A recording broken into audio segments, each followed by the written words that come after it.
and we're lucky to be joined by Bill McRaith. McRaith, got that right? Very good Scottish name.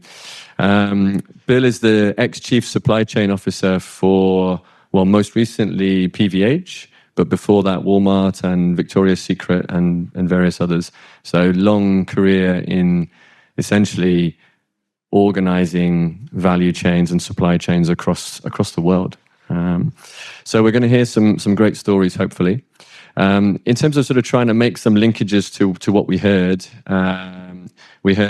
Yemi talk a lot actually about sort of structural transformation and that focus needing to be getting alignment with politics and the private sector around what we're trying to achieve.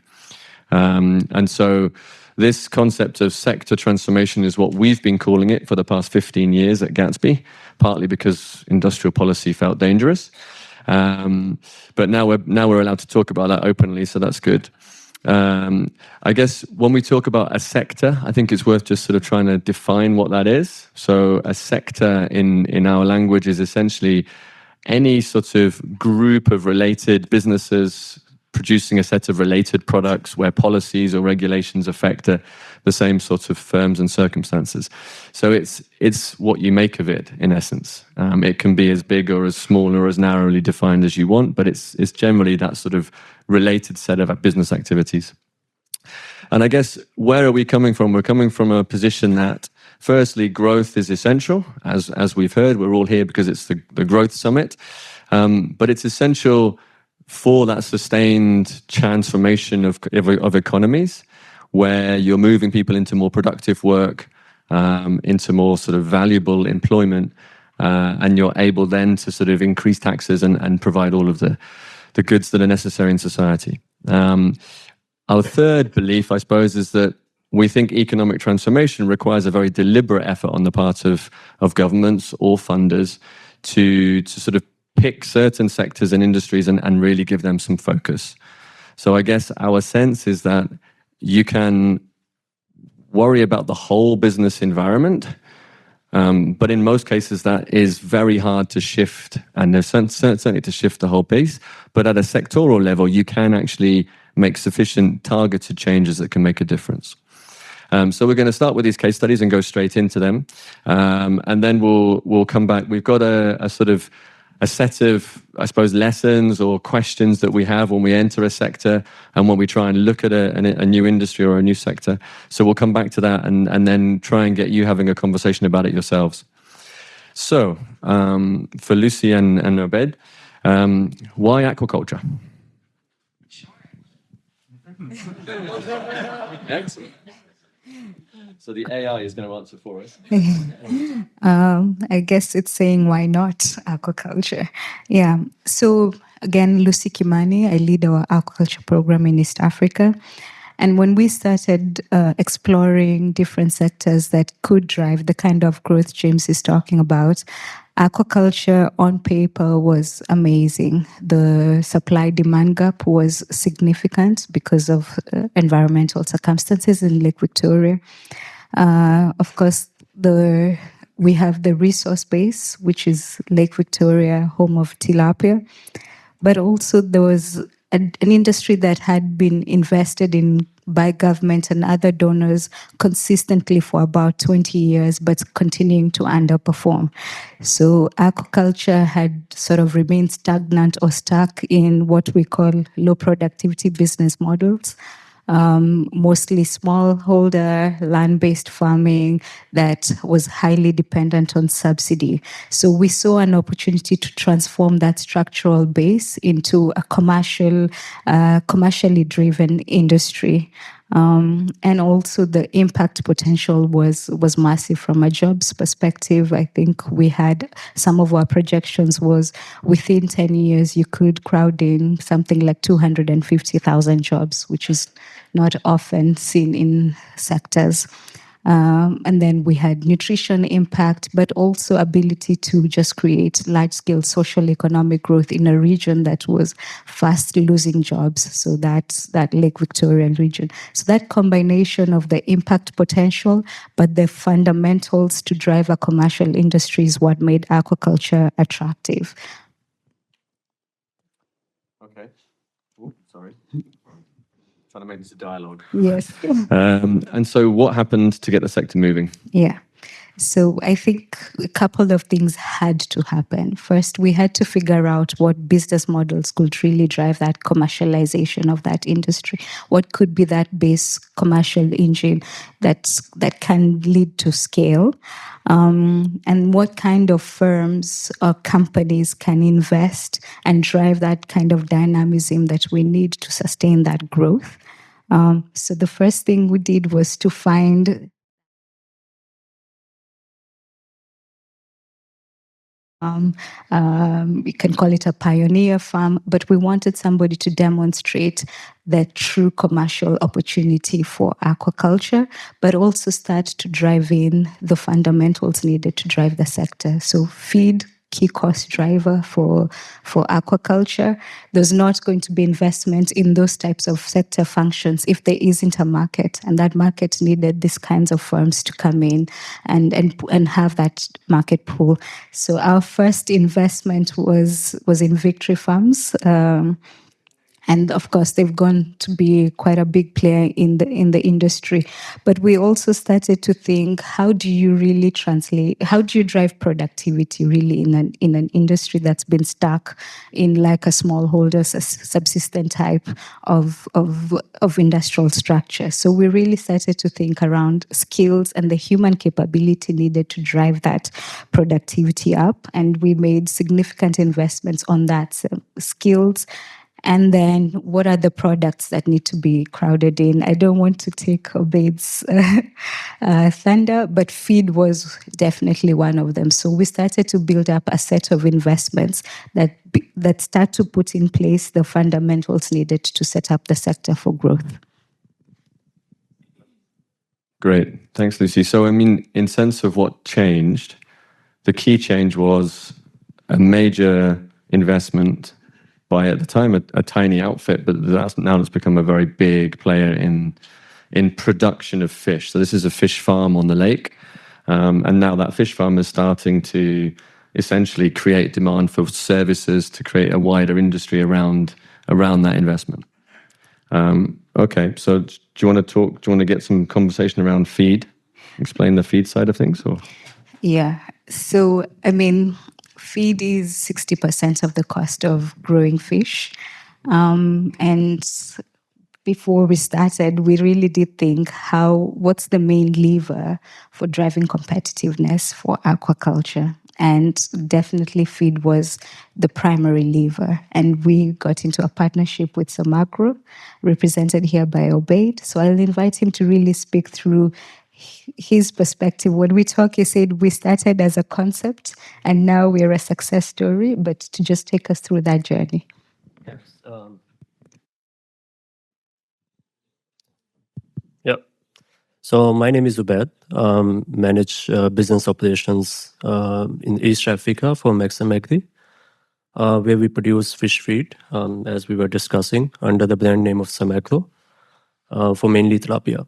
So we are not a very old company. We started just 2.5 years ago, September 2023. And we are the largest fish feed company in the region. So the journey is very interesting. So we went to Kenya to set up poultry and dairy feed mill. So aqua was not in our thoughts. And along the way, we saw that opportunity. We met with Gatsby, we met with Victory Farm. It would not have been possible without a JV partner like Victory Farm, because otherwise we would not have been into this fish feed business. So that concept was discussed in the boardrooms, and then we thought, okay, let's go ahead with all 3 species. So we, in September 2023, we started off with, at that time, the largest capacity in the region, 25,000 tons. But in the first 4 months, we achieved the numbers that we thought we will achieve in 2026. So that is sitting in 2023, and now we are 2026. And that just tells us, okay, we were thinking of like Victory Farm will really help us to absorb some volumes and give us the scale, but as it did, it also helped us to create efficiencies and develop the product. And more importantly, but the third thing that was a concept is to drive prices down. So that's exactly what happened. So as we go live, the feed prices that used to be $1,100 per ton on an average, they went within few months, maybe 2-3 months, to 850, which is 23% reduction in price, mainly driven by SamakGro entry into the market. It was just not our pricing. The whole market repriced themselves. And just to give you a bit of a context, when we were setting up the factory, we were seeing demand, but we were saying, okay, some of the demand still be met by the imported feed or the regional from. It will be very hard for us to compete against, you can say, the Egyptians or Vietnamese feed. All sort of feed was coming into the country because the demand was around 50,000 tons in the region and supply was only merely 20,000 tons. So when we went live, like I said, we ran out of our capacity. And then what we thought, okay, let's, the other factory that was still building up for cattle and feed, let's convert that into the fish meal. That was a much bigger capacity because dairy and poultry is a big industry. And we commissioned, we decommissioned, we hired team, we let them go in a matter of 2 weeks, and we converted that line. That line came live last quarter, Q4, December basically. And that solidified our position again as a largest player in the industry. And currently we're selling 80% of that capacity, the new capacity. From 25,000, we went to 62,500. And now we are selling around 50,000 of it in the first immediate kind of a pickup that we get. Not to mention this, we were the third company in the region. Guess, it is 2023. Now we are in 2026, just starting. How many companies would there be that are either producing or in a construction phase in the region? Any guess? Wild guess. There are 11, and there are 5 more coming. And if you see them, if you visit them and you talk to them, and it was driven by the growth everyone was looking. So we were like showcase study for them. And with us coming in, and I was talking to my team the other day, the feed was, whatever the feed was available, 20,000 tons, that was only going to the big farms. So the small farm, like smallholders and the commercial farm, they were not getting enough feed, and they were importing feed that was the very high price. They were not making money. So as we come in, these commercial farms and small farmers, they get access to feed. They start growing. I can count at least tens of examples where these people who had 1 or 2 small cages, now they are a commercial farm buying 2-3 trucks a month. By looking at that, some of our suppliers, because we started buying raw material from them, they said, okay, that's a very interesting sector. They set up their own mills.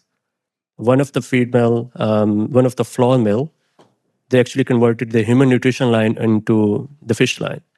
I think that was a trickling effect coming as. So if, like James and Lucy was saying, it was an event that was, okay, thanks to the Gatsby, they built the supply from the demand from us before we were. If it would not have been Victory Farm, would never come into the fish business. And that sector might not have even evolved. Right now, we are selling in Kenya, and there's a sister company of Victory Farm in Rwanda that we are selling. And last year, what we did was, so these 2 markets where you can say we had the anchored customers, so they were absorbing volumes. Then we say, okay, let's explore another market. That was Tanzania. We went there, and we went there without any infrastructure. We were just purely, capitalizing on our quality and the pricing that we developed over the period of time and the concept. And, within less than a year, we are selling 6,000 tons there, and we're planning to.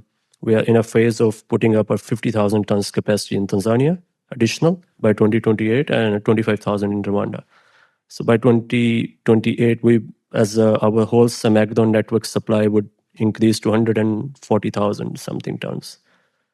So that's, and none of us has visioned that even when we were thinking to put up that factory in the first place. Great. Thanks, Obaid. So essentially what we're seeing is a sector that's taken off. It's gone from zero in terms of cage farming on the lake, or close to zero, to a really substantial industry now, which is growing on its own, right? So we've got private sector here investing. There's another 11 companies now supplying feed. You've got overcapacity of feed supply. You've got a lot of production coming. So the sector's growing. So what needs to happen now? What's our role, I suppose, as Gatsby, and what's the sector needing to do? Thanks. Yeah. The first phase of growth for the sector was really exciting. I think we moved from 11K metric tons production to 81, 99,000 jobs created so far along the value chain. But we are seeing ourselves entering what we call that phase 2 hockey stick growth. I think words like resilience growth were used today morning, and I think that's the question where we are at. How do you maintain the growth, sustain that growth, but ensure you're considering all the issues around resilience? And that's commercial resilience. So how do you drive down the cost of feed further? We have our question mark there. How do you get it down to 700 metric tons? Is it working on more the raw materials? Is it optimizing supply chains for maize and soya?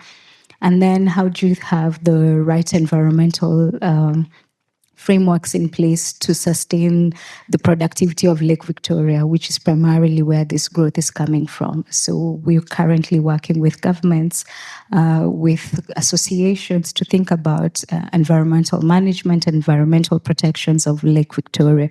And then how do you de-risk an industry that's on a fast-track growth from disease? What are the key risks that might wipe away the growth that we've seen so far? How do you bring in the functions that support those risk mitigation? Is it veterinary services, vaccination services? Is it, again, behavioral, regulatory, and policy frameworks that support an enforcement of certain protocols that protect the industry? So that's where we are at from an industry growth stage, if you would look at it that way. So at first, we were driving the commercial engine. We're lowering down the cost of doing business. We're putting in place frameworks to support licensing, crowding in investments through feed, more production into the industry, sorting out access to market routes. Then phase 2 is really how do you set it up for both further growth, bring in more investments, but then how do you start de-risking an industry that could be quite vulnerable to environmental externalities, disease externalities? So that's a focus of our strategy and our partnerships and our relationships over the next couple of years, where we'll be looking at now consolidating both gains, but also like really putting in place the functions for risk mitigation. Great. Thanks, Lucy. And thanks, Obaid. We'll move on to textiles, but I guess it was interesting that government only came in at that point in the aqua story. So it's been a sector that's grown through private investment, private capital, sort of coordinated support to that, but growing very, very fast. And now government is essential to put the stabilizers around it and make sure it can keep growing, but in a resilient way. So let's turn to textiles and apparel and to Bill and hear about the case of Ethiopia. It was mentioned earlier. And so, Bill, over to you. In terms of, from your perspective as a supply chain manager at PVH, why Ethiopia? Yeah, so maybe I could just dial back 1 second. So I'm going to talk about textiles and apparel in Ethiopia, but in my supply chain world, I've done electronics, toys, hardware, everything. And so this, in my mind, is applicable to widgets. But I'll keep referring to textiles and apparel. I would reflect on what you just said at the end there about when kind of policy came to bear to help maybe propel it even further forward. My early days in supply chain, I've been on both sides of the equation. I spent half my career building supply chains around the world.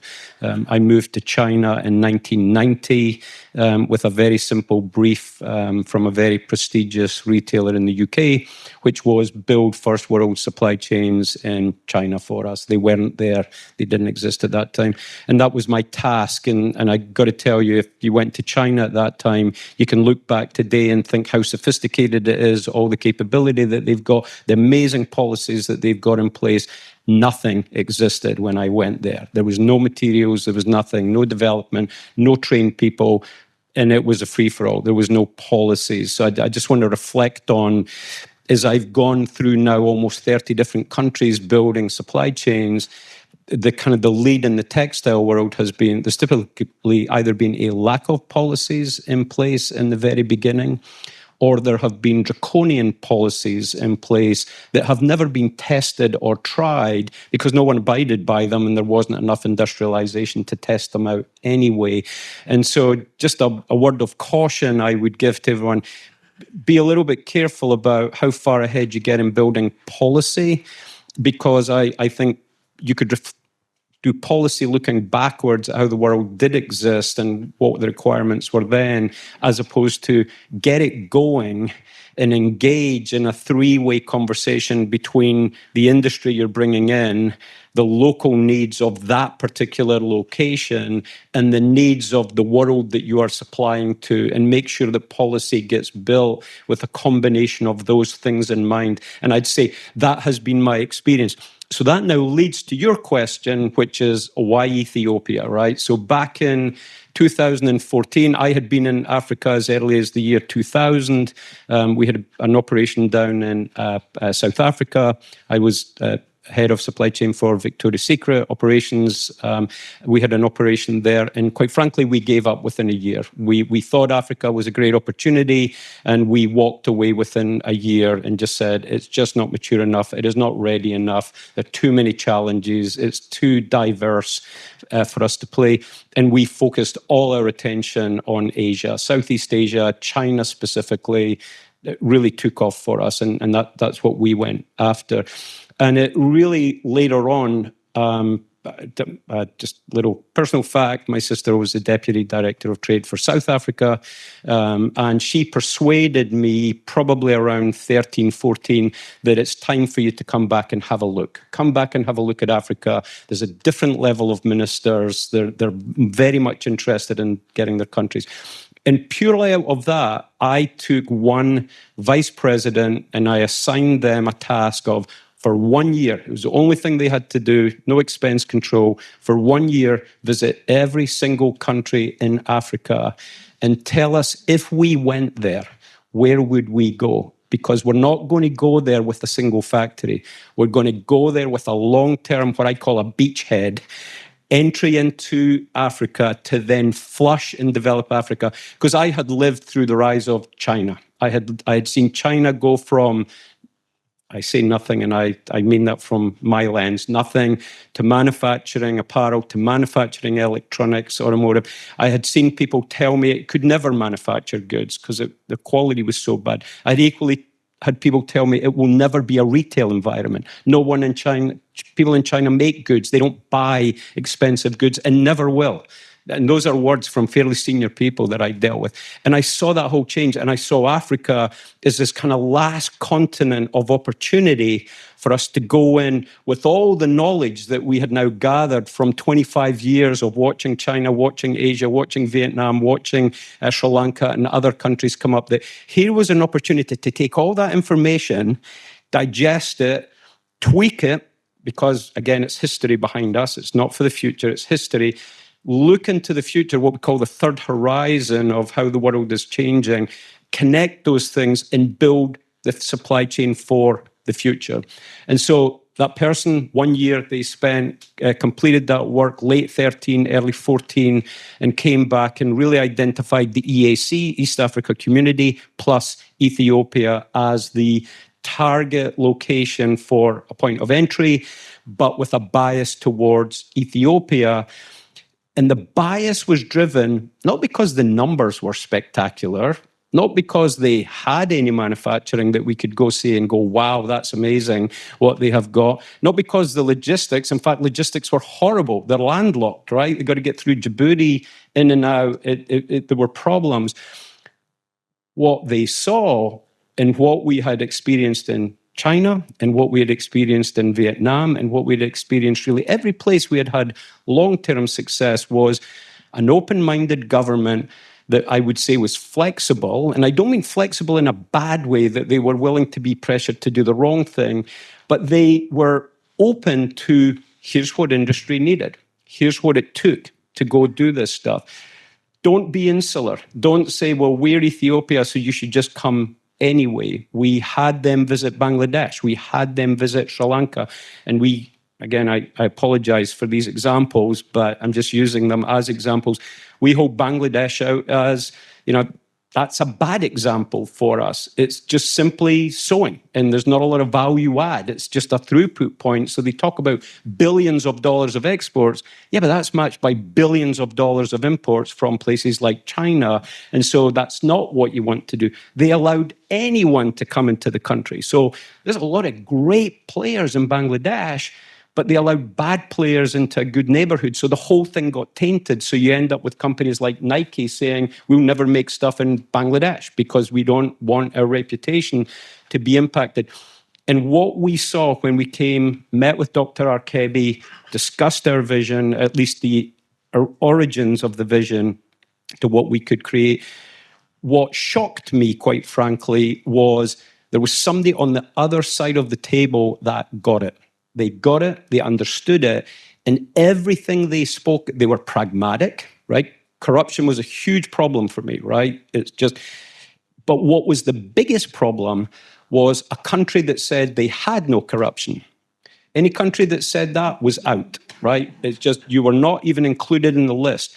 It was people that recognized they had it's a little bit like being an alcoholic, right? I'm an alcoholic. I'm not an alcoholic, but I'm an alcoholic, right?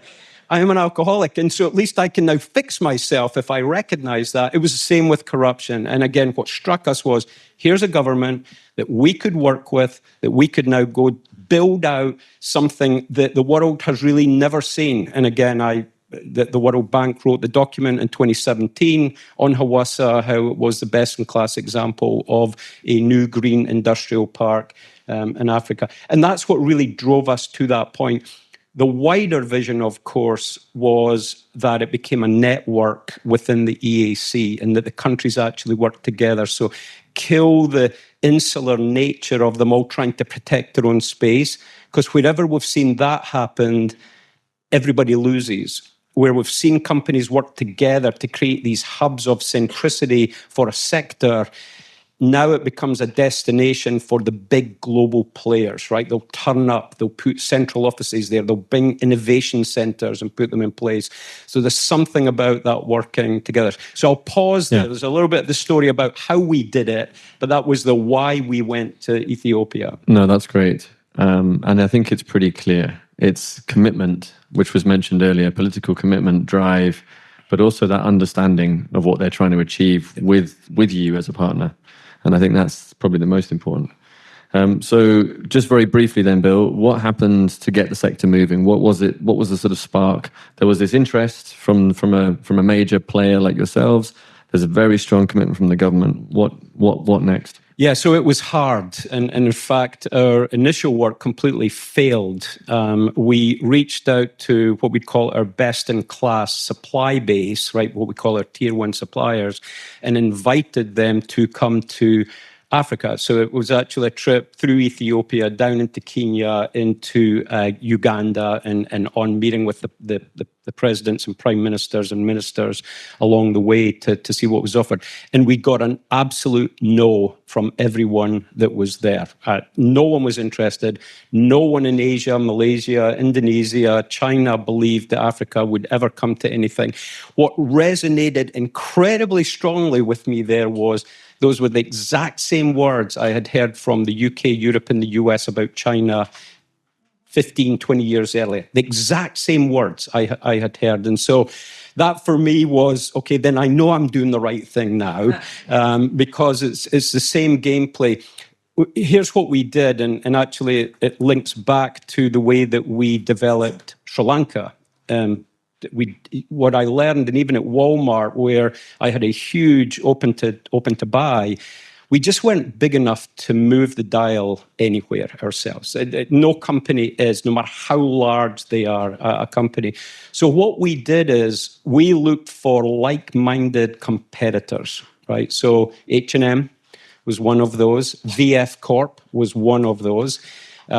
Things that my CEO thought was ridiculous, that we are actually going to go do a piece of the work with people we directly compete with. And my point is, there's competitive elements and there's pre-competitive elements. This is a pre-competitive element that we will engage in. And so we got the clearance to do that. The consequences, now you have three big players, PVH, 10 billion, H&M, multiple billion, VF Corp, $8 billion, talking to the usual suspects of suppliers, because we all typically shared that supply base, now saying, we would like you to come on that trip. And so that resulted in a trip, I think, I get my timing wrong, but it was probably April 15, where 50 different groups came on a trip to Africa, and we spent time in Ethiopia meeting with the ministers, the Prime Minister, on to Kenya, all the way to Kenyatta, meeting with Kenyatta at the time, all the way down into meeting with Uganda. And on that trip, they heard PVH, the commitment from PVH. I think the big difference at PVH is we were putting our money where our mouth was, right? We weren't simply asking other people to make private investments. We personally were investing a lot of money in this work and actually built our own facility there for the first time in, I think, 25 years, built it there. But we created this group of investors who were now significant. And I can tell you, at the end of that week's trip, they were all shocked. Right? Just as I had been shocked at my first trip, they were all shocked at the opportunity they saw in Africa.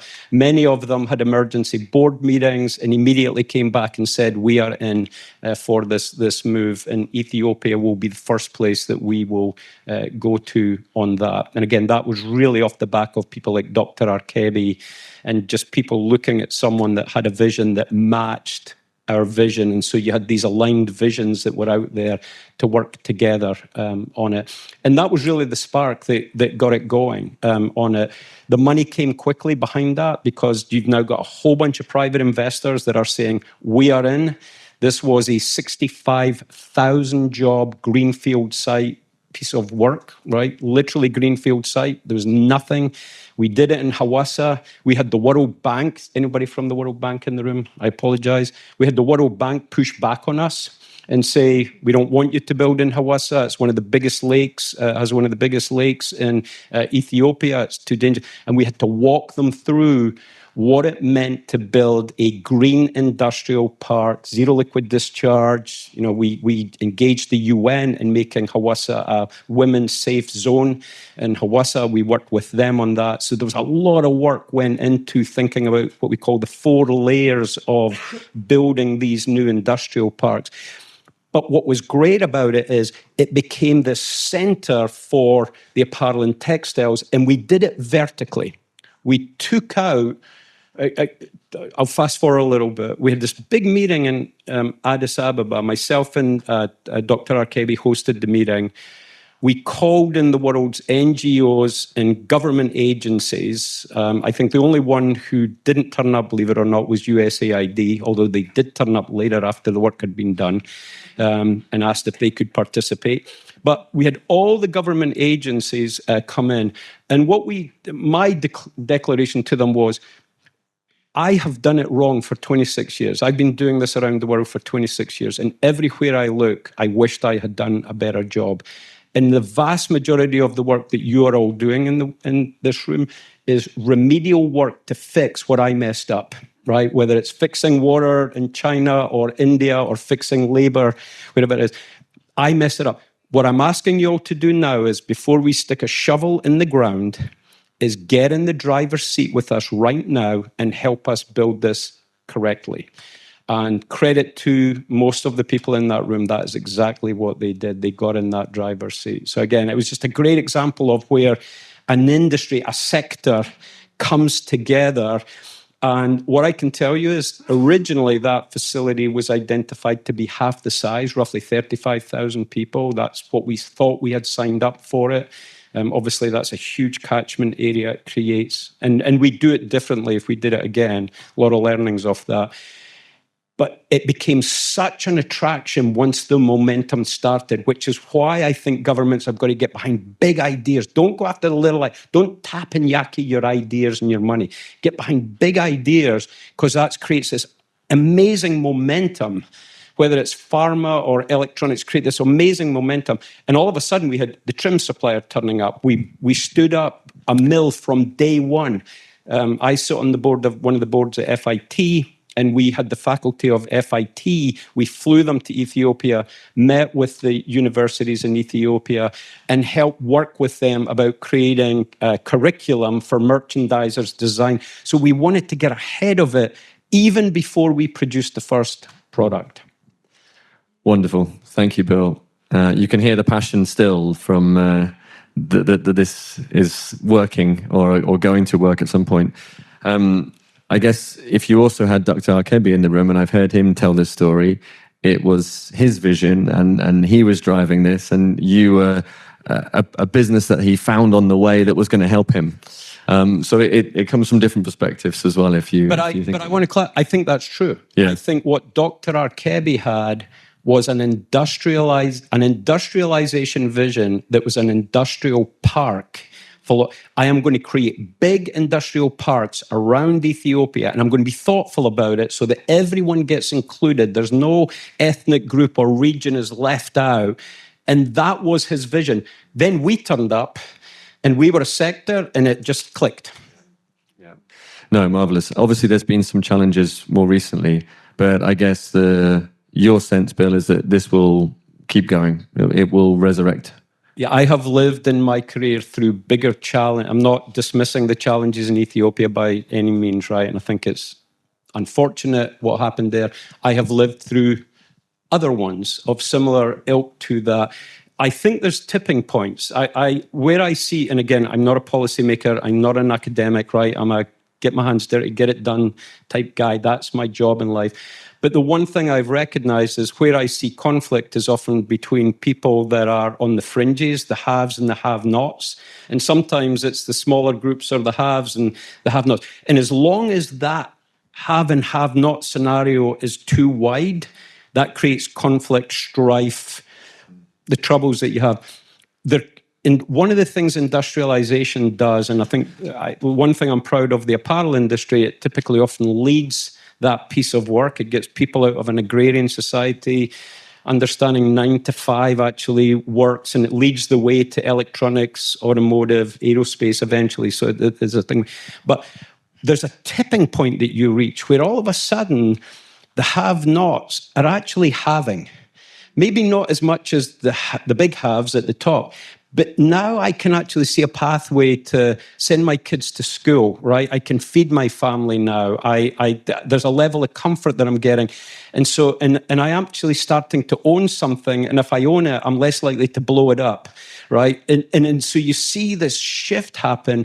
And then all of a sudden it just tips over the edge. Now, again, I caveat this with every country's different on that. And the level of disparity can be greater. But I see industrialization as the way to stability, at least until you run into the challenges China might have in the future, which is, well, what happens when you have an aged population, etc. And that's a whole different discussion. No, great. Thank you, Bill. Okay, so in terms of where we want to take this conversation now, I guess we've been trying to change sectors for the last 15 years, picking whole industries and trying to support their growth. And we have failed to succeed, let's say, in a number of cases, as is natural. We've got two great examples here of where there has been success, and it's been very much driven by private sector together with government in a partnership, at least in the Ethiopian example, and now happening slowly that way in aquaculture. I wanted just to put up one picture, which is something that we use in our programs, just to sort of set out a set of the considerations that we think are needed for governments or funders like ourselves when you're looking at an industry, looking at a sector. What is the sort of binding constraint? What is the thing that's stopping this from growing?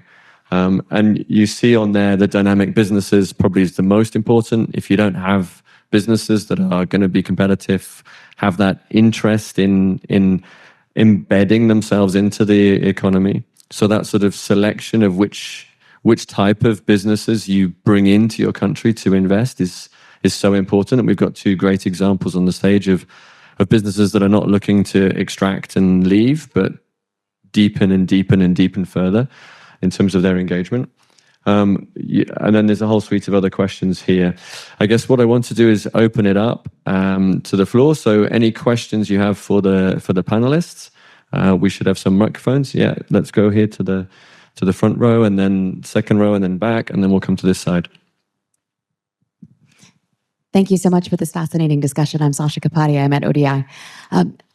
All of these levers of change are critically important in order to reinforce the others. And something that struck me in the way that you outlined both of these examples is the role of an architect, right? To be able to put in place and assign responsibilities, delegate, hold people accountable to delivering, and whether it's an actor like Gatsby or an actor like, is it PVH? Is that the one that you represented?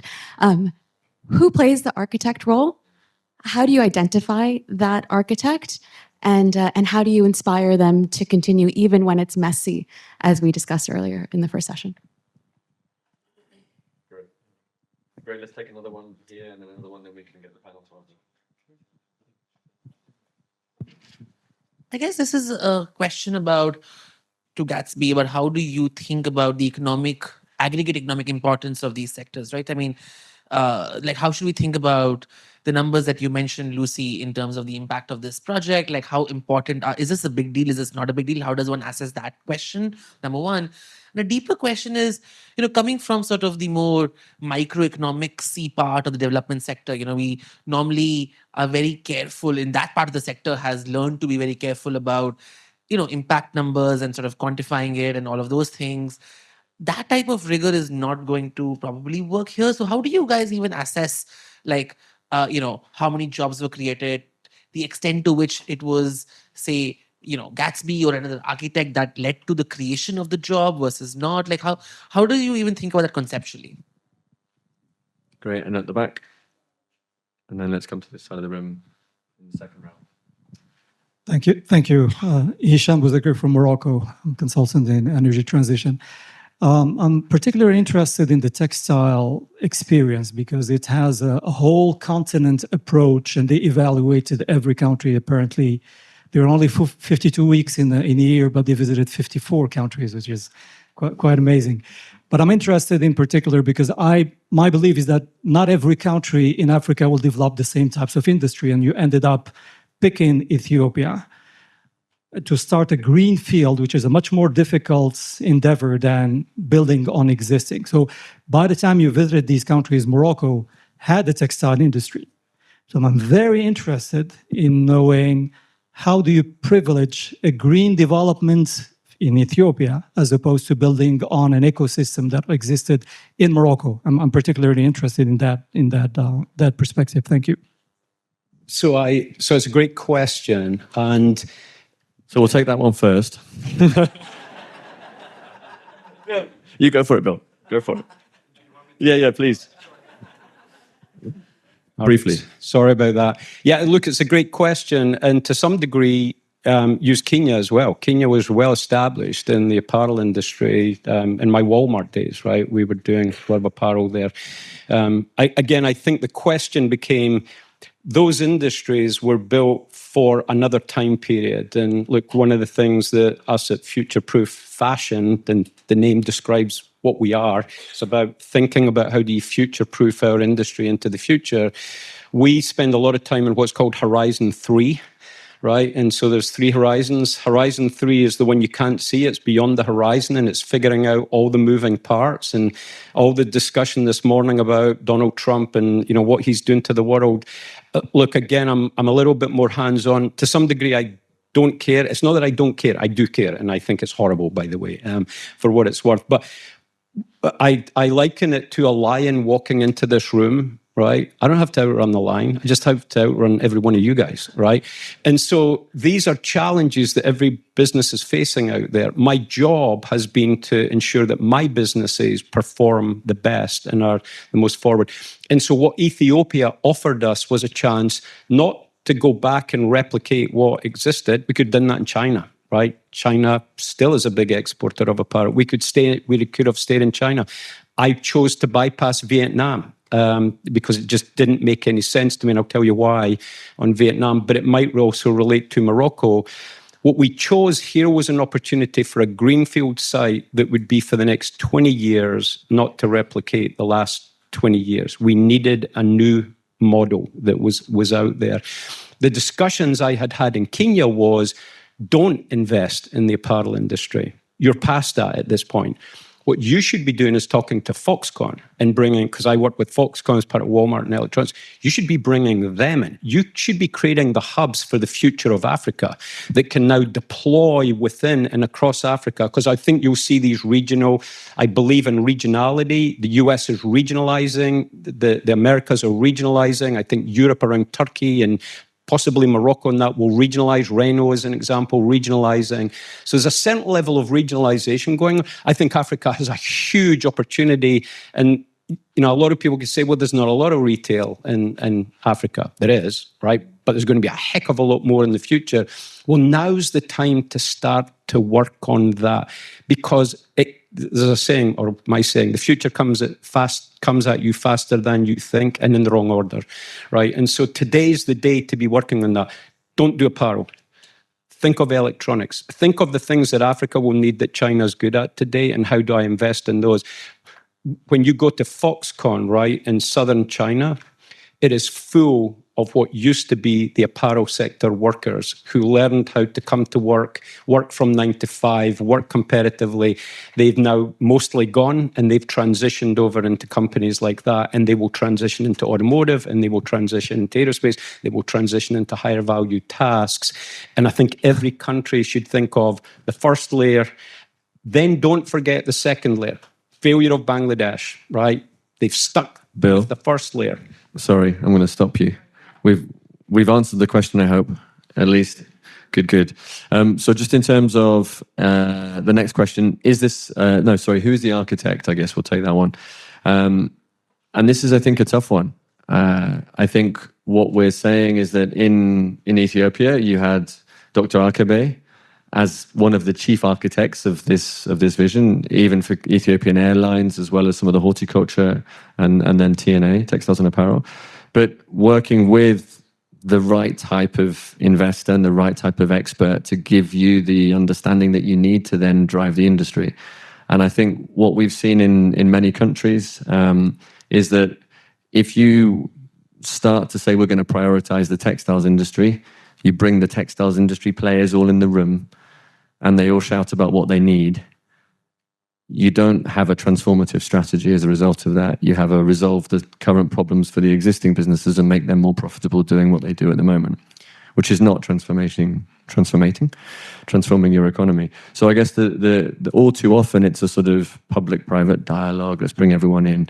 And I do think you need a sort of visionary thinker who is able to bring together the right type of advice, the right type of expertise in an industry which needs to be anchored in that industry, in depth of knowledge in the industry, which is all too difficult. So as Gatsby, we've been trying to play that role in a few sectors, but our aim is to try and now support governments to play that role. But recognizing that for a government, you've got to actually bring in the right expert. And identifying that expert is tough, because you can easily choose the first company that walks through your door, and they won't necessarily be the best, absolutely. And in fact, probably often aren't the best. So I think it's tough. I think it is a difficult role. And when you look around, there aren't many people trying to play that role. There's an MIT paper on backbone organizations. And the idea of a backbone organization is it's one that sort of deploys capital in different ways to solve the problems of a system, to try and change the system. And that's essentially what we're asking governments to try and do in this case. And it's tough. So I'm afraid no simple answer on that one, Sasha. And then over to you, Lucy, on is this a big deal? 99,000 livelihoods or jobs? Both, yeah. Thanks for the question. First to say, we started working in aquaculture at a very privileged position because it was almost non-existent. So everything that's been built out is easy for us to say we contributed to building that out. So when we start to count our jobs and our impact, we look at where we started, a very low base of production, to where we are, the investments we've made directly, the impact from a crowding in perspective. So we are able to sort of aggregate a lot of that impact and maybe tie our contributions to that impact. So from how do we count and how do we conceptualize? I mean, we were a little bit lucky that we started from a base where there was no cage aquaculture, there was no highly productive feed mill in the industry, there was no commercial hatchery. So it's and we've made investment in those no skills programs. So we've really built out an industry basically from a really low base of production. And we're able to count a lot of those jobs. From is it a big deal? From at a macro level, I think in different parts of the value chain, it is a big deal. So like on the market side and the routes to market, that's primarily predominated by women who would not be having this livelihood if it wasn't for the way the industry has grown. Definitely a big deal. At a macro level, the industry is still nascent. It will be considered still a nascent industry and needs to really, that momentum for growth needs to continue. So that's why I'm saying we are like phase 2. We built a base, then we're at phase 2 where we can see that really take off, crowding more capital, more investment for that macroeconomic impact to be felt. I think we draw inspirations from other industries like the Norwegian salmon industry, that's sort of one of the biggest in the world, Chilean salmon industry. So in terms of like an industry potential to be quite transformative economically, we still believe aquaculture holds that potential. But we are still early days, I would say. Yeah, thanks, Lucy. I guess just to add to that, the level of rigor, we're not doing randomized control trials to assess whether this farmer has improved their livelihoods, but that doesn't matter to us. We're happy if we're contributing, we're happy if we can see that there's been change and we've contributed to that happening. We're a private foundation, we don't have to sort of meet ridiculously hard, rigorous assessments of proof, if you like, that what is the percentage of our contribution? We don't mind. Okay, so this side of the room, you didn't have a chance, so let's have some hands over here. Can we have a microphone in the front row here, and then here? Oh my goodness, and then here. Just go along the front row. We'll go along the front row, and then we'll go to the back row, and then we'll come back to the middle. Right, go for it. Obaid, what has been your experience in Kenya? Sorry? What has been your experience in Kenya, if you try to do that kind of thing? In Kenya? Oh, yes. Hang on, let's just take a few questions and we'll answer them in a minute. So really, hang on, Bill. Let's take a few questions because we might be able to answer them in one go. Hi, my name is Jean-Philippe Palazzi. I work on the development agenda in Madagascar. I understood that you ended up going to Ethiopia because the government was giving a very clear signal of gambling on development, which is what we're trying to generate in Madagascar at the moment. But what I'm specifically interested in is when you said the donor agencies like USAID and the others, they ended up coming around the project.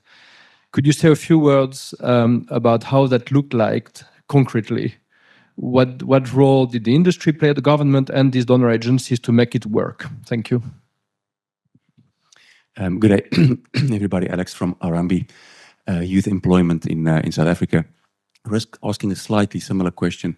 My question is to the Gatsby Foundation about what have you learned here and how are you taking this forward in identifying other projects? Because on the one hand, it sounds to me like the story is one of success, and whether you would have been involved or not, it's a bit of a, well, it doesn't really matter. I like that answer. We also do that architect role in South Africa, so got a lot of sympathy and admiration for playing that role. But how do you go forward in looking for other projects to invest in? Okay, great. Let's take one more.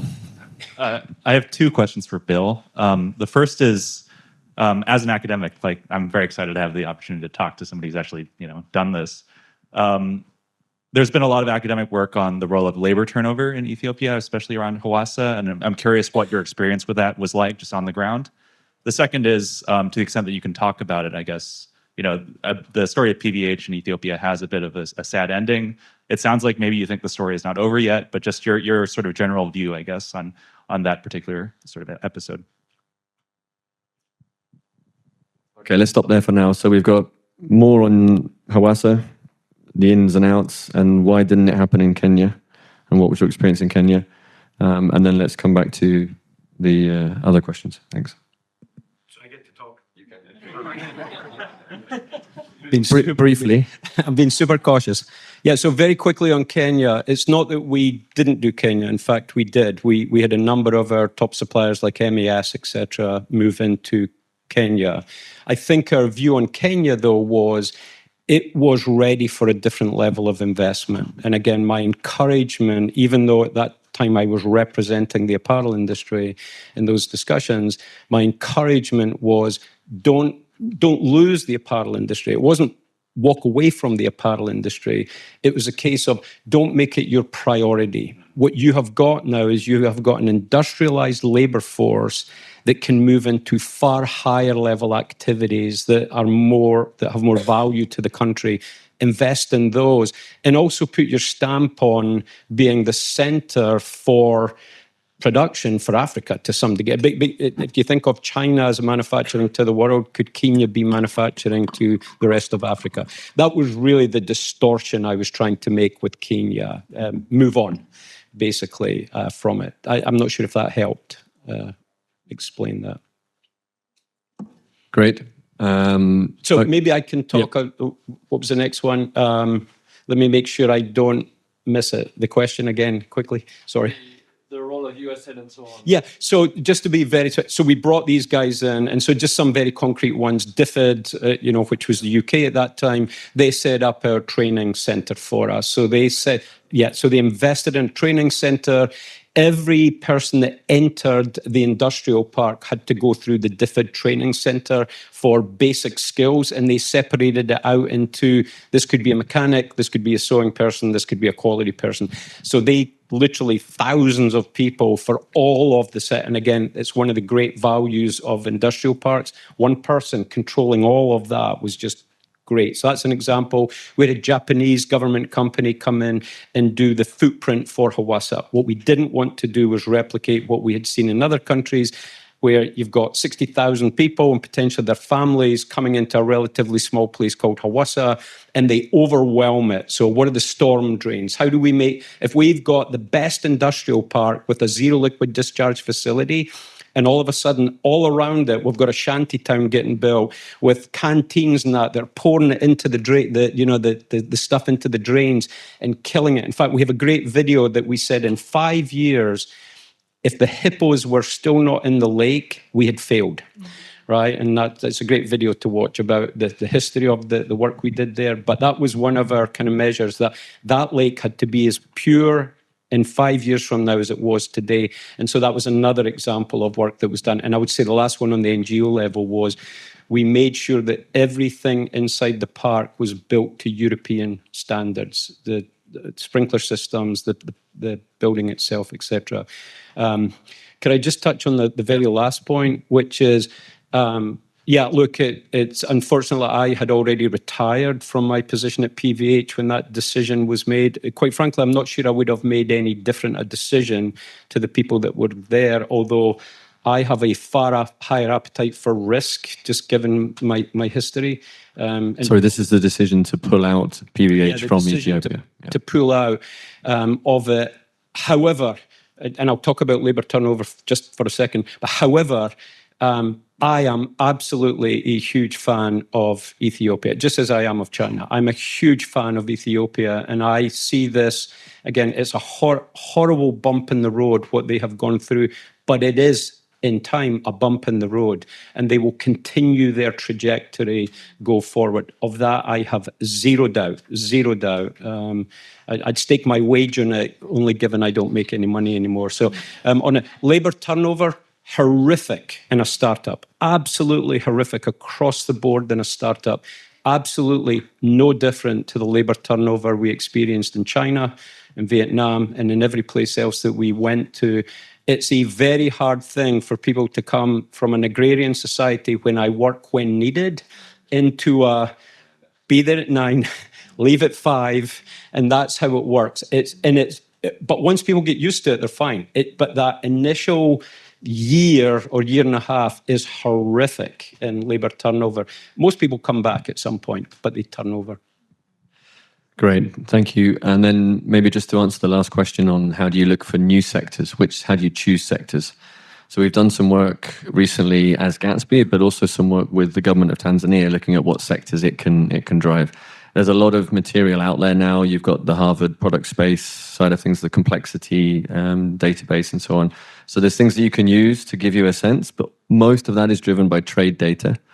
And so you're only getting sort of export level, what are we exporting? And so you're trying to compare how relatively competitive you are in certain products. And so we use a bit of that, but then the reality is that you need to understand enough on the political economy to assess whether a sector is viable or not. Thinking about that meeting of the private sector in the textiles industry in X country, are you going to have the government having very, very close relationships, which means that sector won't be able to change? And to some extent, are you trying to change an existing large sector that already operates to make it into a dynamic path? That's much harder because there's invariably interests and invested interests and so on. So we would generally be looking for slightly more nascent sectors, ones where there's less existing interests, but where what's most critical is that you have a firm or a few firms who are dynamic, who get the industry, who have that tradable sort of export focus potentially, or at least competition against imports, so that gives you some rigor in the industry. So there's a few factors, I guess, that we've got to sort of break down. And what we tend to do ourselves, at least, is we sort of have a funnel approach where you put a lot of things in at the start, you do a data filter, and then you start looking at some of those more nuances around political economy and are there firms willing to invest and are there interested investors and that sort of thing.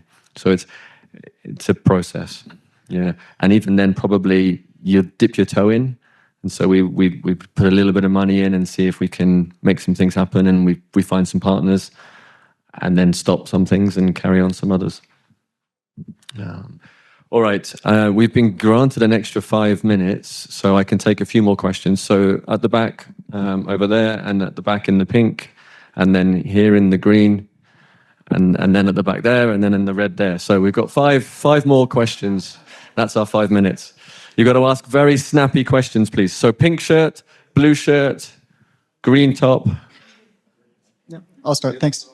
Yes, go. Yeah, Nicholas from Harvard University. Question for Bill McRaith. You had both Dr. Arkebe and also a PVH-led coalition of major players that obviously helped. I'm curious, in most East African countries, that is just not the case and that is not present. What kind of outside actors would you like to see more of to help facilitate this kind of entry? Great. Blue shirt. Hi there. Limrod Zalk from the Nelson Mandela School of Public Governance, University of Cape Town. I think the high level answer to the Press the button. Hi. Yeah. Better. The high level answer to the questions of what kind of sectors to target, I would say, is sectors that have both demand side dynamism and supply side dynamism. So fast growth, high levels of demand in the international trade, and scope to upgrade productivity. And we're looking at it's very interesting work around high value agriculture in general as a major site of opportunity for green industrialization on the continent. But it comes with some caveats. So we know that horticulture, for instance, is an enormous opportunity. It's export generative, labor intensive, relatively low carbon, etc. The one question I had, and I think aquaculture very much fits within that kind of frame, but it does have a very bad reputation around its environmental effects, depending obviously how it's conducted. And it would be very insightful to get your views on how that has been managed in the case of this particular project. Green top here.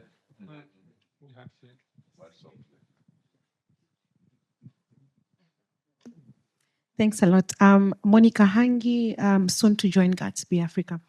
Just a quick question. I mean, from morning, the conversation has been around the growth path for different countries, and clearly it's not a direct line. It's not straightforward. And as we're getting into the conversations across into specific sectors, we are seeing a bit of mess also coming up. So my question is, and I've been curious about finding the right balance. When Lucy were talking about the involvement of the government, for example, when is it the best time to engage them? Is it to de-risk the investment climate, environment, or do you have to pull them in for the sustainability aspect for it to work best? So I think that balance for me will also go to the question that was asked around the architecture that has to be worked on by Gatsby as well. Thanks. Thank you. And then we had a question at the back here and one here in the red top. Yeah. I'm going to ask a question that if you don't have an answer, please don't bother. My name is Karuti Kanyinga from the University of Nairobi, Kenya. And my question is simple. What has been the threats or even opportunities presented by Chinese investments, both in Kenya and Ethiopia, in the two sectors we are talking about? And I'm asking this question because what we have seen increasingly across the continent is a situation where Chinese investors do completely opposite of what Africa has been used to. Skills development, institutional development, that completely lacks in what China is doing in many instances. It's about extraction, take and go. So what is the impact of what you are doing? What kind of threats are posed by China in the textile industry, in aquaculture?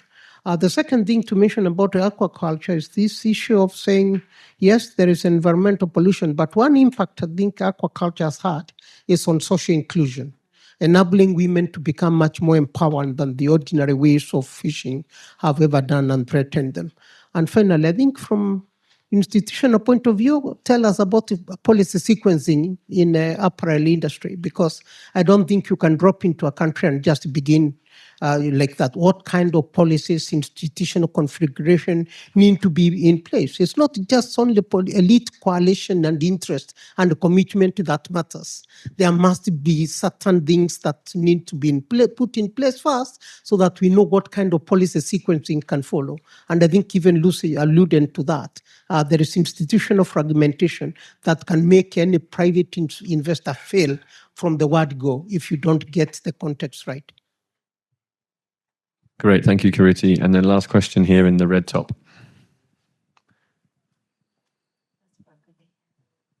Burgundy top. Thanks. I'm Julia. My question is about heterogeneity within sectors in terms of productivity. And even within very narrowly defined sectors, heterogeneity can be enormous. In African agriculture, others in service sectors, which we haven't talked about.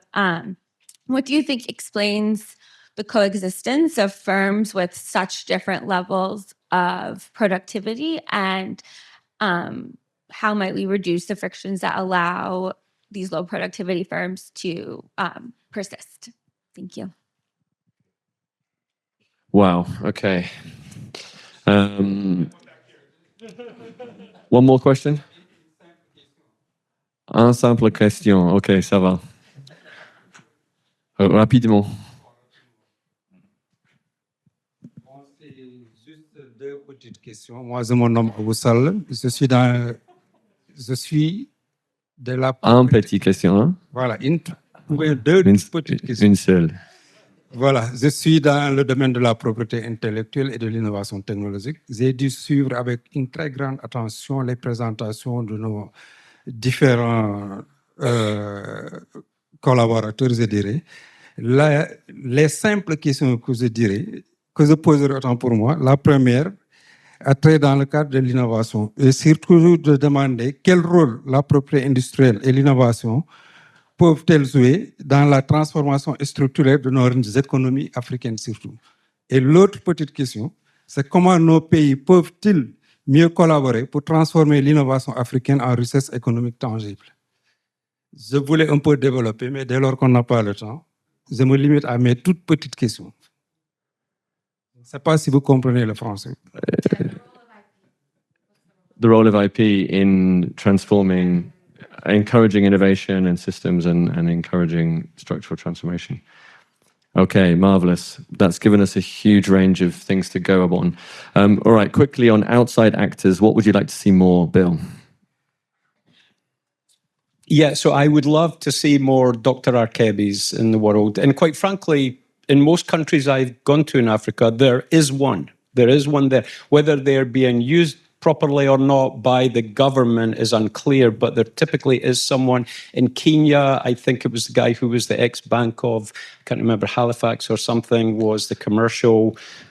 Adam Mohammed. Yeah, amazing, right? Absolutely amazing. There are people like that. It's about extracting them. But if they don't exist, then you do have companies like Gatsby. You've got people like the Tony Blair Institute. You've got people like Growth Team. So you've got all these different groups that are out there that I think people could leverage into, that can connect into that supply-demand side and into the government side as well. So quite frankly, leverage every resource that you've got out there. But the more it can be, I think Africa within Africa, people doing it, the better. Okay, two thoughts on on policy sequencing, just very quickly. Yeah, I see it at two levels. There's the lower level, which is minimum requirements, right? Housekeeping, right? If people aren't getting paid properly, nobody's coming. If you're not building proper factories with the proper, protection and that, no one's coming. If you have rules in place that, LGBTQ is an issue in the country, a big argument I had in Uganda, that's a problem, right? No one is coming. That's that simple. Get those cleared up, get those out of the way. And then the other side of it is not necessarily policy, but mindset, which is, are you open to a new circular economy out there? And so you pressure test those as to where people's minds are. And if those two, they don't have to be perfect, but if they feel right, then it's a green light and it's a go. Because the rest will get sorted out in the work. Great. And then Chinese investment. Let's hear your thoughts, Bill, and then Lucy. Very quickly. So specifically Chinese, it's a little bit like you can't lump all Chinese into the same bucket, right? Or Chinese companies.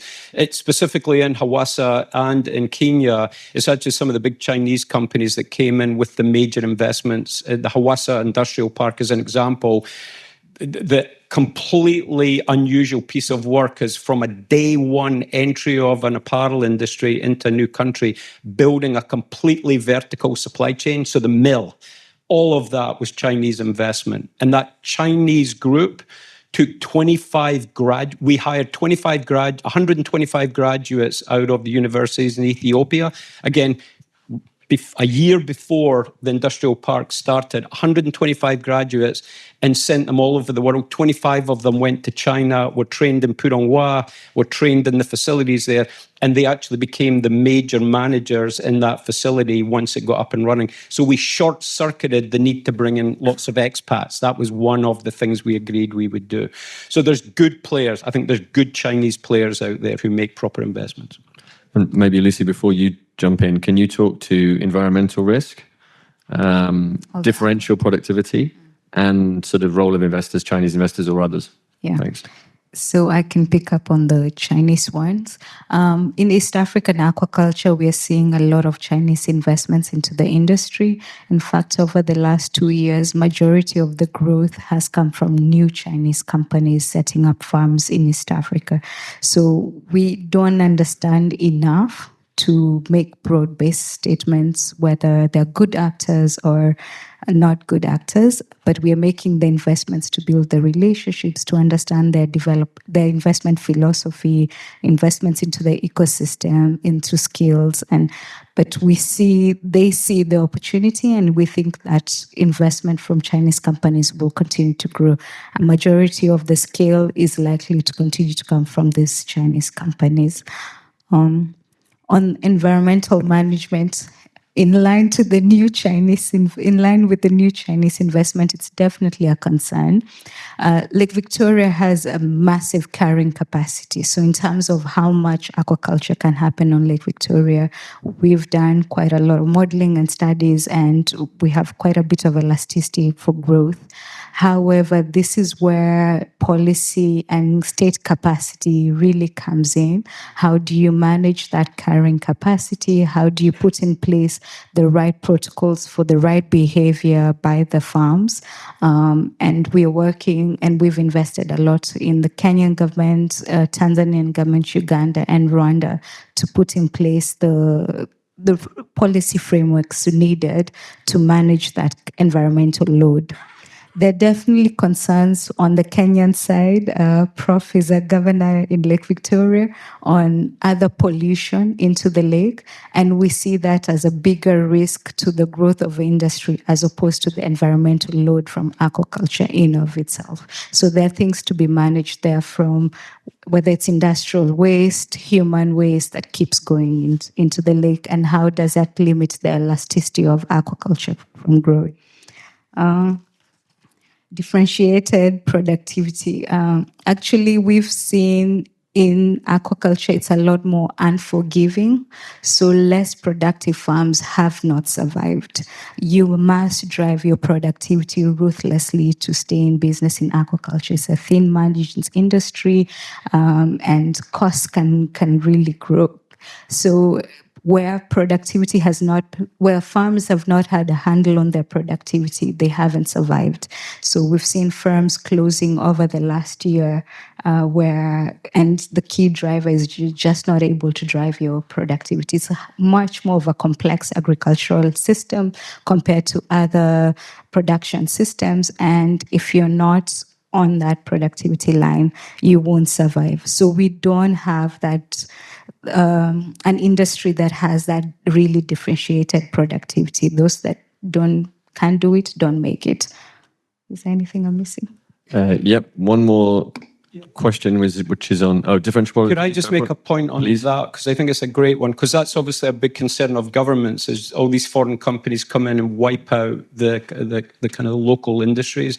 And again, one of the commitments that we made in Ethiopia is for every major, because these were major players that were coming in, for every major player that came in, we would create a buddy system where they would buddy up with a local player and help develop their productivity and their capability. So just there are ways to kind of address that.